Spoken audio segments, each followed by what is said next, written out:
What must it feel like to spend 3 years inside the same kennel? Day after day, staring at the same walls, hearing the same sounds, waiting for something to change. That was Bones's life at the Williamson County Regional Animal Shelter. Bones didn't come in as a puppy. He had once lived freely with his sister, roaming without fences. But after an incident with a neighbor, animal control brought him to the shelter. His world suddenly shrank from open space to a kennel no bigger than a few steps across. At first, Bones was always on guard. Every sound put him on alert. He watched every move around him, ready to defend himself. But even then, there were glimpses of the dog. He truly was. When staff walked past and gave him attention, his tail would wag and he would do a little dance like he was saying, "I'm still here. Please notice me."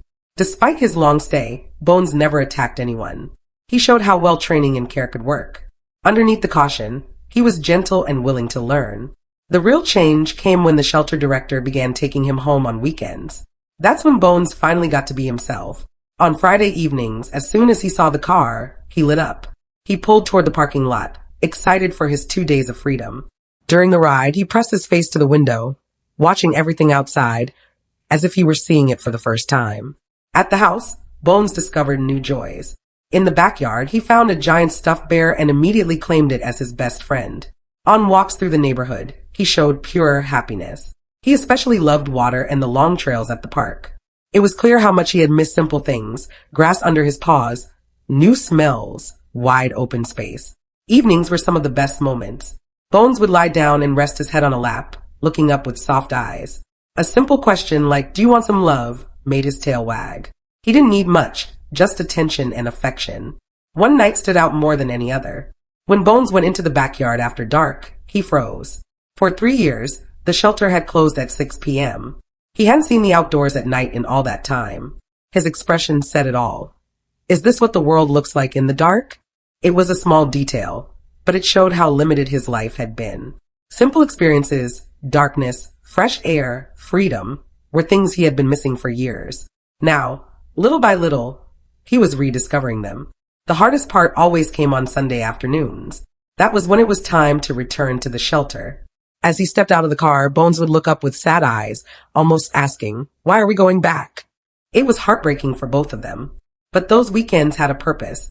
They gave him hope and kept him ready for the day someone would finally adopt him. Bones' story is about more than just one dog. It's about second chances. Many people think dogs with difficult pasts can't change. They worry about behavior or history. But Bones proves otherwise. With love, patience, and the right environment, everything can change. He may have lived in a kennel for 3 long years, but that didn't break him. He held on to hope. He learned to trust again. And he showed, time after time, that he was ready to give love to anyone willing to give him a chance. One day, when Bones finds his forever home, that family will see the same dog the shelter staff sees. They'll see his gratitude, his loyalty, and his gentle heart. They'll gain a best friend who will change their lives. Until then, Bones continues to wait. He enjoys his weekends of freedom, his walks through the park, his naps with his stuffed bear, and the little dances he does for the people he loves. And he reminds everyone around him that second chances are always worth believing in. If this story touched you, give it a like, share it with others, or tell us your own rescue story in the comments. Even sharing helps more animals like Bones find the love and family they deserve.